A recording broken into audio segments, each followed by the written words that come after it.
মৃত্যুর পর ফেরেশতারা লাশের সাথে কি করে?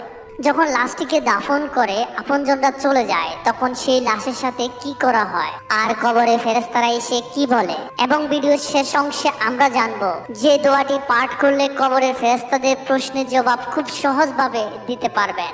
প্রিয় ভাই বোনেরা, খুবই গুরুত্বপূর্ণ একটি ভিডিও হতে চলেছে, আশা করি আপনি শেষ পর্যন্ত দেখবেন। কবরে প্রথম রাত নিয়ে বিশ্বনবী সাল্লাল্লাহু আলাইহি সাল্লাম বলেন, বান্দাকে যখন তার কবরে রাখা হয় এবং তাকে কবরে রেখে আপনজন শুধু এতটুকু দূরে চলে যায় যে তখনও ওই কবরস্থ ব্যক্তি তাদের জুতার শব্দ শুনতে পায়।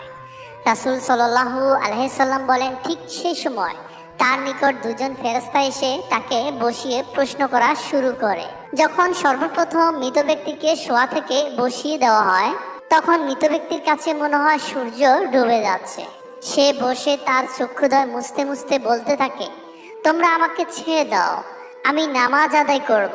সুবহানাল্লাহ। যেহেতু সূর্য ডুবে যাচ্ছে, সে মনে করবে আজ তো আসরের নামাজ আদায় করি নাই। তখন ফেরেশতাদ্বয় বুঝতে পারবে লোকটি দুনিয়াতে নামাজি এবং মোত্তাকি ছিল। ফেরেশতাগণ তখন তাকে বলবে, আপনি এখন কবরের জগতে, এখানে নামাজ রোজা কিছুই নেই, সুতরাং আপনি আমাদের প্রশ্নের উত্তর দিন। এবার ফেরেশতাগণ লোকটিকে প্রশ্ন করতে থাকবে, মান রব্বুকা, তোমার রব কে?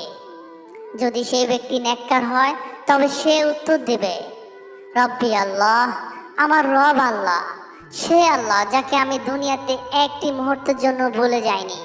তারপর ফেরেশতারা প্রশ্ন করবে, মান দীনুকা, তোমার দিন কি, তোমার জীবন ব্যবস্থা কি?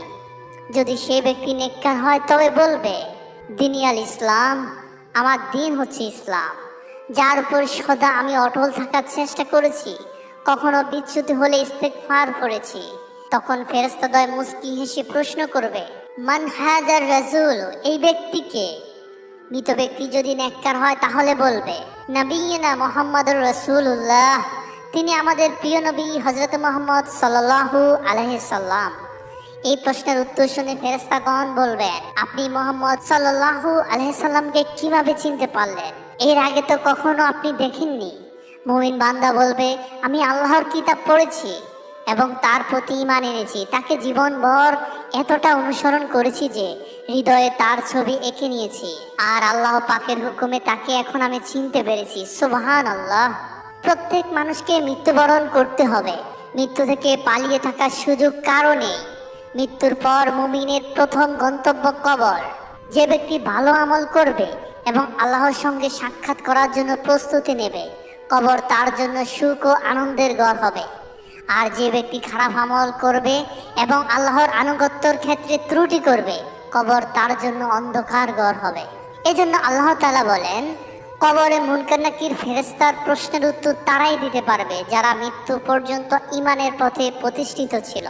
আর যারা ইহকালের পথে ঈমানের পথে প্রতিষ্ঠিত ছিল না, মৃত্যুর পর তারা মুনকার নাকিরের সওয়াল জবাব শুধু বলবে, লা আদ্রি লা আদ্রি, আমি কিছুই জানি না, হায় আফসোস, আমি কিছুই জানি না, আমি তো কিছুই বুঝতে পারছি না। সুতরাং মুমিন বান্দা প্রশ্নের উত্তর দেওয়ার সাথে সাথে আল্লাহ তাআলা ঘোষণা করবে, আমার বান্দা সত্য বলেছে, অতএব তাকে জান্নাতের বিছানা বিছিয়ে দাও, তাকে জান্নাতের পোশাক পরিয়ে দাও, এছাড়াও তার কবরে জান্নাতের দিকে একটি দরজা খুলে দাও। সুবহানাল্লাহ। তারপর তার দিকে জান্নাতের সিগ্ধকর হাওয়া ও সুগন্ধি প্রবাহিত হতে থাকবে এবং ওই দরজা তার সীমাদৃষ্টি পর্যন্ত সুপ্রশস্ত করে দেওয়া হবে। সুবহানাল্লাহ।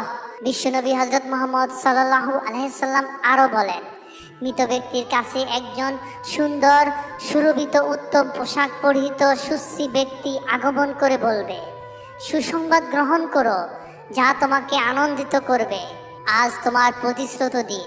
ওই সুন্দর চেহারাদারী সুসংবাদ দাতাকে মুমিন বান্দা প্রশ্ন করবে, আপনি কে? সে বলবে, আমি হলাম তোমার নেক আমল। মুমিন বান্দা শুনে বলতে থাকবে, কিয়ামত সংঘটিত হয়ে যাক, কিয়ামত সংঘটিত হয়ে যাক। হাদিসটি মুসনাদে আহমদের। কেননা সে জানে প্রকৃত জান্নাত কিয়ামত দিবস সংঘটিত না হওয়া পর্যন্ত পাওয়া যাবে না। তখন ফেরেশতাগণ বলতে থাকবে, আপনি ঘুমান। মুমিন বান্দা বলবে, আমি আমার পরিবারের কাছে যেতে চাই, তাদের এই সুসংবাদ জানিয়ে দিতে চাই। ফেরেশতাগণ আবার বলবে, আপনি ঘুমান। বাসর রাতের মতো যাকে তার প্রিয়জন ব্যতীত কেউ জাগিয়ে দেয় না। তখন ওই বান্দার এক ঘুমে আল্লাহ তার শয্যা থেকে হাসরের মাঠে পুনরুত্থিত করবেন। হাদিসটি তিরমিজি শরীফে। নবী করিম সাল্লাল্লাহু আলাইহি সাল্লাম বলেন, কবর পরকালের প্রথম ঘাঁটি। কেউ যদি এখান থেকে মুক্তি পায় তাহলে পরবর্তী ঘাঁটিগুলো তার জন্য সহজ হবে, আর কেউ যদি কবর থেকে মুক্তি না পায় তাহলে পরবর্তী ঘাঁটিগুলো তার জন্য আরো কঠিন হয়ে যাবে। নবী করিম সাল্লাল্লাহু আলাইহি সাল্লাম কাফেরদের মৃত্যু প্রসঙ্গে বলেন, তার রূহকে তার শরীরে ফিরিয়ে আনা হয় এবং দুজন ফেরেশতা এসে তাকে বসিয়ে প্রশ্ন করে, তোমার রব কে? সে উত্তর দেয়, হায় আমি তো কিছুই জানি না। তারপর তারা আবার প্রশ্ন করে, তোমার দিন কি? সে বলে, হায় আমি কিছুই জানি না। তখন ফেরেশতাগণ আবারও প্রশ্ন করে, এই লোকটি তোমাদের মধ্যে প্রেরিত হয়েছিল তিনি কে? তখন ওই ব্যক্তি বলে, হায় আমি তো জানি না, আমি তো তাকে চিনি না। তখন আকাশের দিক থেকে একজন ঘোষণাকারী ঘোষণা করেন, তার জন্য জাহান্নামের একটি বিছানা এনে বিছিয়ে দাও এবং তাকে জাহান্নামের পোশাক পরিয়ে দাও, আর তার কবরের সাথে জাহান্নামের একটি দরজা খুলে দাও। তিনি আরো বলেন, অতঃপর তার দিকে জাহান্নামের উত্তপ্ত বাতাস আসতে থাকে। এছাড়াও তার কবরকে সংকীর্ণ করে দেওয়া হয়, ফলে তার এক দিকের পাঁজরের হাড় অপর দিকের পাঁজরের হাড়ের মধ্যে ঢুকে যায়। তারপর কবরের পাপী বান্দার জন্য এক অন্ধ ও বধির ফেরেশতাকে নিযুক্ত করা হয়, যার সঙ্গে একটি লোহার হাতুড়ি থাকবে। যদি এটা দ্বারা পাহাড়কে আঘাত করা হয় তাহলে তার ধুলোয় পরিণত হয়ে যাবে। মহানবী হযরত মুহাম্মদ সাল্লাল্লাহু আলাইহি সাল্লাম বলেন, তারপর তাকে হাতুড়ি দিয়ে সজোরে আঘাত করতে থাকে। এতে সে বিকট শব্দে চিৎকার করতে থাকে, যা মানুষ ও জিন ছাড়া পূর্ব থেকে পশ্চিম পর্যন্ত সমস্ত জীব জন্তুই শুনতে পায়।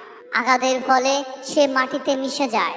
বিশ্বনবী বলেন, অতঃপর শাস্তি অব্যাহত রাখার জন্য পুনরায় তাকে রূহ ফেরত দেওয়া হয়। এভাবে তাকে কিয়ামত পর্যন্ত শাস্তি দেওয়া হয়। আল্লাহ তাআলা বলেন, যখন হাসরের মাঠ কায়েমের জন্য সিংহায় দ্বিতীয় ফুৎকার দেওয়া হয়, তারা কবর থেকে উঠে তাদের রবের দিকে দৌড়াতে থাকবে। তারা বলবে, হায় দুর্ভাগ্য, আমাদের আরামের নিদ্রা হতে কে উঠালো? ফেরেশতাগণ উত্তরে বলবে, এটাই তো হলো সেই দয়াময় আল্লাহ তাআলার প্রতিশ্রুত পুরস্কার দানের দিন। রাসূলগণ যেই সত্য ওয়াদা দিয়েছিল তোমাদেরকে, মুমিন বান্দারা তাদের আরামের ঘুমে ডিস্টার্ব হওয়ার কারণে এই প্রশ্নটা করবে যে, কে আমাদের এই আরামের ঘুমটা ভাঙলো? এত সুন্দর, এত মিষ্টি, এত স্নিগ্ধকর একটা ঘুম, এই ঘুম থেকে কে উঠিয়ে দিল আমাদের? যখন জানতে পারবে এই ঘুম থেকে তিনি উঠিয়েছেন, যিনি আসলে এই মুমিন বান্দাদেরকে শ্রেষ্ঠ থেকে শ্রেষ্ঠতর পুরস্কার দিতে চান। অন্তরে এই আশা জাগ্রত হওয়া মাত্র মুমিন ব্যক্তি আনন্দে উচ্ছ্বাসে চারদিকে চিৎকার চেঁচামেচি করে সবাইকে বলতে থাকবে, দেখো আমার ডান হাতটা দেখো, আমার আমলনামা আমার ডান হাতে দেওয়া হয়েছে। আমি জানতাম এমন একটি দিন আসবে, আমি জানতাম। এত উচ্ছ্বাস, এত আনন্দ। আল্লাহ তাআলা বলেন, এটাই তো শ্রেষ্ঠ সফলতা, এটাই তো হচ্ছে প্রকৃত সফলতা, যার জন্য আমাদের প্রতিযোগিতা করা উচিত।